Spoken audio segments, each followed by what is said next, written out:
नमस्कार, आप देख रहे हैं सिटी सेंटर शो। मुंबई से मैं हूं पूजा भारद्वाज और आपको हम शो में आगे दिखाएंगे किस तरह से गणपति की धूम के बीच केसरिया रंग में रंगे वंदे भारत के नमूने की तस्वीर वायरल हो रही है। लेकिन सबसे पहले आइए आपको दिखाते हैं राजस्थान से तस्वीर, जहां उदयपुर की बात करें तो एक्ट्रेस परिणीति चोपड़ा और आम आदमी पार्टी के सांसद राघव चड्ढा की शादी के रंग में ये शहर रंगा हुआ दिख रहा है। दोनों ही उदयपुर पहुंच चुके हैं, उनके रिश्तेदार भी पहुंच चुके हैं। 24 सितंबर को ये शादी होने वाली है।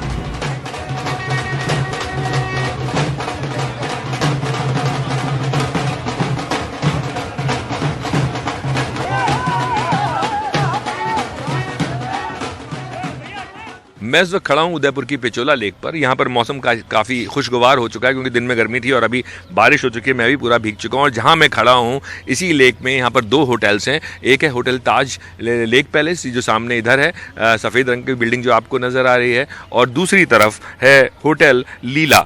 होटल लीला जो है ये इधर पीले रंग की एक बिल्डिंग है जो आपको नज़र आ रही है। इन्हीं दोनों होटल्स में शादी का इंतज़ाम किया गया है। जो होटल ताज पैलेस है उसमें जो राघव चड्ढा है, राघव चड्ढा के करीबी परिवार के लोग और उनके दोस्त वो यहाँ पर ठहरे होंगे, यानी कि बाराती जो होंगे वो होटल ताज लेक पैलेस में ठहरे होंगे, और जो परिणीति के परिवार और उनके दोस्त हैं वो होटल लीला में। लेकिन फिलहाल परिणीति और राघव चड्ढा दोनों होटल लीला में ही ठहरे हुए हैं। यहाँ पर जो आपको बोट्स नज़र आ रही हैं, इन्हीं बोट्स के ज़रिए जो बारात है वो उस होटल से इस होटल तक जाएगी। और आज जब परिणीति चोपड़ा और राघव चड्ढा यहाँ पहुँचे उदयपुर में तो उन्होंने भी बोट के ज़रिए एक होटल से दूसरे होटल की जो जर्नी थी वो जो डिस्टेंस थी वो दूरी उन्होंने तय की। और उनके साथ बहुत सिक्योरिटी थी। उनकी जो नाव थी उसको दोनों तरफ से दो सिक्योरिटी की नावों ने घेरा हुआ था और वो किसी को भी फोटोग्राफी और कुछ भी फोटोग्राफ्स लेने के लिए या वीडियोग्राफी करने के लिए वो रोक रहे थे। उसके अलावा अगर बात करें सिक्योरिटी की तो सिक्योरिटी बहुत टाइट है और अंदर जो है फ़ोन्स ले जाने, जो लेबरर्स हैं जो अंदर काम कर रहे हैं उनको फ़ोन्स ले जाना अलाउड नहीं है और कोई भी वीडियोग्राफी या फ़ोटो खींचना अंदर अलाउड नहीं है। तो ये फ़िलहाल जो पूरी की पूरी यहाँ पे बंदोबस्त किया गया। इसके अलावा आप लोगों की नज़र इस बात पर है कि कौन कौन से बॉलीवुड स्टार यहाँ आते हैं और ख़ास तौर से नज़र है प्रियंका चोपड़ा पर कि वो अपनी बहन की शादी में यहाँ आ पाती हैं या नहीं, क्योंकि अभी इस बात को लेकर सवालिया निशान लगा हुआ है कि कल प्रियंका चोपड़ा यहाँ आएंगी या परसों इस शादी में वो शामिल हो पाएंगी या नहीं। उदयपुर से प्रशांत सिसोदिया, एनडीटीवी इंडिया के लिए। मुंबई महाराष्ट्र में गणेशोत्सव की धूम जारी है। ऐसे में मुंबई के सांता क्रूज में रहने वाले मकवाना परिवार चर्चा में हैं, जिन्होंने केसरिया रंग की नई वंदे भारत एक्सप्रेस के नमूने को तैयार किया है। उसके अंदर गणेश जी की स्थापना की है। बीते 12 वर्षों से गणेशोत्सव के दौरान वो देश के विकास कार्यों को दर्शाते आए हैं। सुनील सिंह की रिपोर्ट देखिए। मैं सांता क्रूज में हूँ, मैं दीपक मकवाना के घर, और यहाँ हम देख रहे हैं कि बाकायदा वंदे भारत एक्सप्रेस का एक नमूना यहाँ पर झांकी बनाई गई है। वो भी नई वंदे भारत जो अभी लॉन्च होनी है, यानी जिसे अभी पटरी पर दौड़ना है। बाकायदा उसको यहाँ पर दिखाया गया है। Celebrating theme new Vande Bharat express train. ये देखिए, ये वंदे भारत है, पूरा बिल्कुल हुबहू नमूना है। और इसमें गणेश जी को यहाँ पर प्रतिष्ठित किया गया है।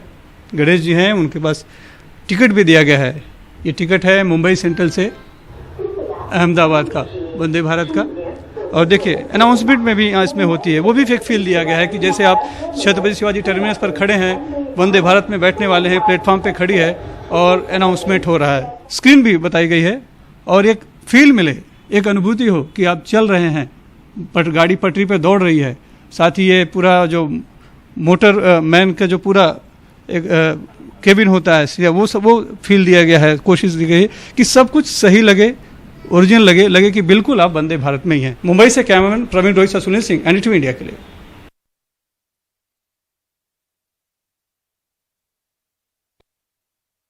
और अब अगली खबर उत्तर प्रदेश से, जहां अयोध्या में एनकाउंटर में आरोपी मारा गया है। ये महिला कांस्टेबल पर हमले का मुख्य आरोपी था। मारे गए मुख्य आरोपी की पहचान अनीस खान के रूप में हुई है। पुलिस ने बताया कि आत्मसमर्पण को कहा तो अनीस ने पुलिस टीम पर गोली चलाई। जवाबी कार्रवाई में अनीस को गोली लगी, अस्पताल में मौत हुई। पुलिस एनकाउंटर में 2 और आरोपी जख्मी हुए हैं। एनकाउंटर में 3 पुलिस वाले भी घायल हुए हैं।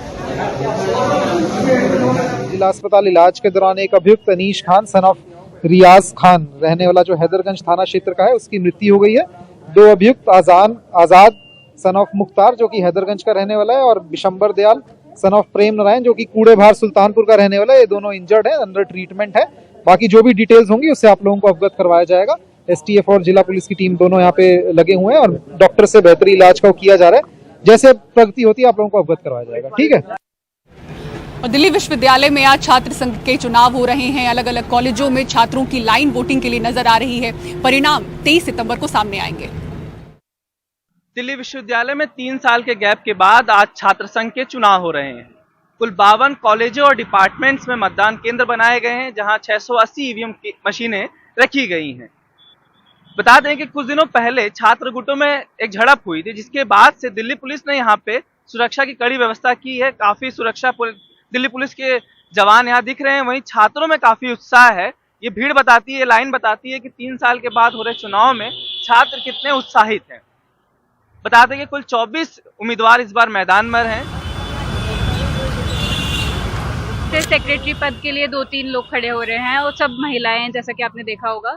और अभी जितनी गुंडागर्दी हो रही है यहाँ पे कैंपस में, उसके अकॉर्डिंग हम देख रहे हैं कि कितना ज़्यादा विमेन हरासमेंट हो रहा है इलेक्शंस की वजह से, एंड कितना बहुत ज़्यादा प्रॉब्लम्स हो रही है। तो उन सबको ध्यान में रखते हुए हमने वोट दिया है आज। में जो वोट दे रहा है वो घूम फिर करके उसी पे देता है कि कौन पानी सही करवा देगा, कौन हमारे क्लास के पंखे बनवा देगा, कौन इंफ्रास्ट्रक्चर सही कर देगा, क्लासेस हमारी सही से लग जाएं, प्रोफेसर ही नहीं आ रहे। ये मुद्दे हैं, वो जो ऊपर देख रहे वो मुद्दे नहीं है।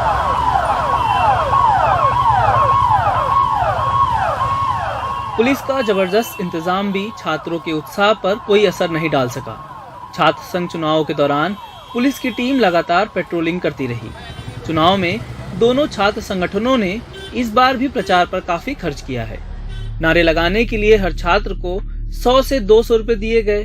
छात्रों को अपनी तरफ लाने के लिए pool party, free pizza, free movie, water park, amusement park, canteen में फ्री खाना, कोल्ड ड्रिंक्स, चॉकलेट वगैरह पेश किए गए। एबीवीपी का अनुमानित खर्च 60 से 70 लाख रहा। एबीवीपी के चुनाव प्रचार में 200 से 300 गाड़ियों का काफिला जुटा था। एनएसयूआई का खर्च 30 से 40 लाख रहा। एनएसयूआई के चुनाव प्रचार में 40 से 50 गाड़ियों का काफिला जुटा रहा। ऐसा लगा कि उम्मीदवार और पार्टी दोनों बराबर खर्च कर रहे हैं। दोनों ही संगठनों के प्रचार के लिए दूसरे राज्यों से भी कार्यकर्ता आए, लेकिन सोशल मीडिया पर प्रचार के मामले में एबीवीपी आगे रही। पहले से कैंपेनिंग थोड़ी महंगी हो गई है। रैलियां, पोस्टर्स, गाड़ियों के पूरे झुंड और रैलियों में भीड़ इकट्ठा करना, बच्चों को ऐसे लुभावने ऑफर्स देना कि भाई हम फ्रेशर्स पार्टी करा देंगे, ये वाली पार्टी, पूल पार्टी, कई लेके भी गए हैं। तो मुझे लगता है कि मतलब एग्जैक्ट तो मैं नहीं बता सकता, पर मुझे लगता है कि कम से कम 20 से 25 लाख खर्चा सभी ने किया ही किया। दिल्ली छात्र संघ के चुनाव से देश के कई जाने माने नेता निकले हैं। अरुण जेटली, अजय माकन, विजय गोयल जैसे अलका लांबा जैसे नाम सब जानते हैं। 4 साल बाद हो रहे इन चुनावों में मुद्दा पानी, हॉस्टल, सुरक्षा और लाइब्रेरी तो है ही, लेकिन कुल शैक्षणिक माहौल पर भी इनका असर पड़ता है। दिल्ली से अश्विनी कुमार सिंह की रिपोर्ट। और देश भर में गणेशोत्सव का त्यौहार बड़े ही धूमधाम से मनाया जा रहा है। सैकड़ों की संख्या में श्रद्धालु पंडालों में पहुंच रहे हैं। दिल्ली के लक्ष्मी नगर में श्री गणेश पंडाल में 22वां साल है ये गणेशोत्सव का, जहां पर G20 और चंद्रयान 3 की थीम रखी गई है। मानसी जोशी की रिपोर्ट देखिए। गणेशोत्सव का जो त्यौहार है वो महाराष्ट्र के साथ साथ अब दिल्ली में भी लौट आया है। बड़े ही धूमधाम से देश के तमाम इलाकों में गणेश चतुर्थी जो है वो मनाई जा रही है। श्री गणेश सेवा मंडल दिल्ली रजिस्टर्ड लक्ष्मी नगर का ये 22वां साल है और इस 22 साल में हर साल हमारा यही मकसद होता है मंडल का कि हम देश के लिए, बच्चों के लिए, जनता के लिए कुछ नया करें। जैसे कि आपने इस बार देखा होगा कि भारत विश्व गुरु की कगार पे बढ़ रहा है और चंद्रयान भेजा गया हमारा, तो हमने उसकी भी झलकियाँ रखी ताकि जो सुबह के प्रोग्राम में आने वाली पीढ़ी के जो हमारे बच्चे हैं, जो इस देश का भविष्य है, उनको भी पता चले कि टेक्नोलॉजी और विज्ञान के अंदर भी हम किस ढंग से काम करें ताकि आने वाला कल हमें विश्व गुरु के लिए कोई रोके नहीं। वो तो बहुत जल्दी बनने वाला ही है, लेकिन बच्चों के अंदर भाव भक्ति के साथ साथ विज्ञान के लिए भी उनको हम तैयार करने का बीड़ा उठाया है। बहुत बहुत धन्यवाद सर हमसे बात करने के लिए। एक और खास बात मैं इस पंडाल के बारे में आपको बताऊंगी कि ये जो पीछे गणेश की जो प्रतिमा देख रहे हैं बड़ी सी, जब विसर्जन का समय होता है तो ये जो प्रतिमा है यहाँ सालों से स्थापित की जा रही है। इसके अलावा छोटी एक गणेश की प्रतिमा जिसका विसर्जन यहाँ पे किया जाता है वो पूरी तरीके से इको फ्रेंडली है, पर्यावरण को किसी भी तरीके का नुकसान नहीं होता है। दिल्ली से मानसी जोशी, एनडीटीवी इंडिया के लिए। और एशिया की सबसे बड़ी मंडी में प्याज की नीलामी तीसरे दिन भी बंद रही, हड़ताल जारी है। इससे प्याज की कीमतों पर बड़ा असर पड़ सकता है। दिखाएंगे आपको पूरी खबर एक ब्रेक के बाद। देखते रहिए सिटी सेंटर शो।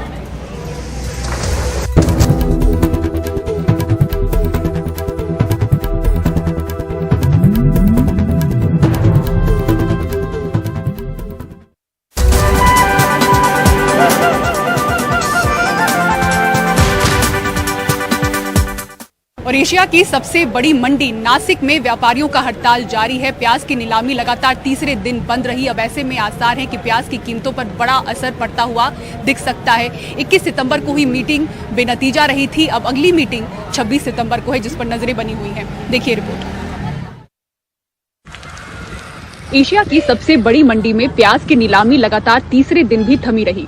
नासिक जिले की 15 मंडियों से प्याज खरीदने वाले 500 से ज्यादा व्यापारियों ने बुधवार से अनिश्चितकालीन हड़ताल शुरू की, जो अब भी जारी है।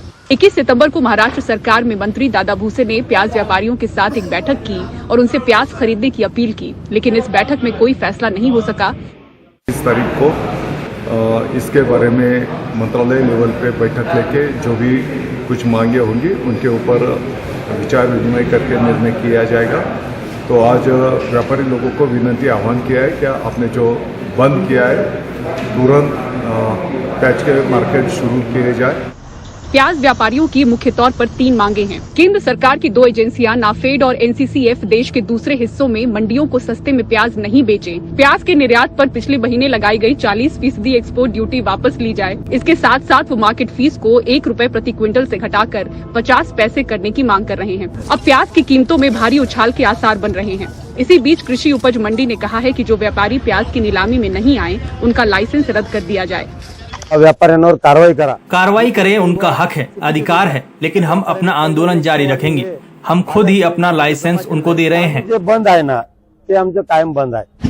नासिक में एशिया की सबसे बड़ी प्याज मंडी है। इसमें रोजाना करीब 40 करोड़ रुपए का व्यापार होता है। देश में प्याज के ज्यादातर बड़े किसान और व्यापारी दोनों इसी इलाके से आते हैं। अगर बड़े किसान अपनी फसल नहीं बेचते हैं तो प्याज की कीमतों पर बड़ा असर पड़ सकता है। नासिक से किशोर बेलसेरे के साथ मुंबई से पूजा भारद्वाज, एनडीटीवी इंडिया।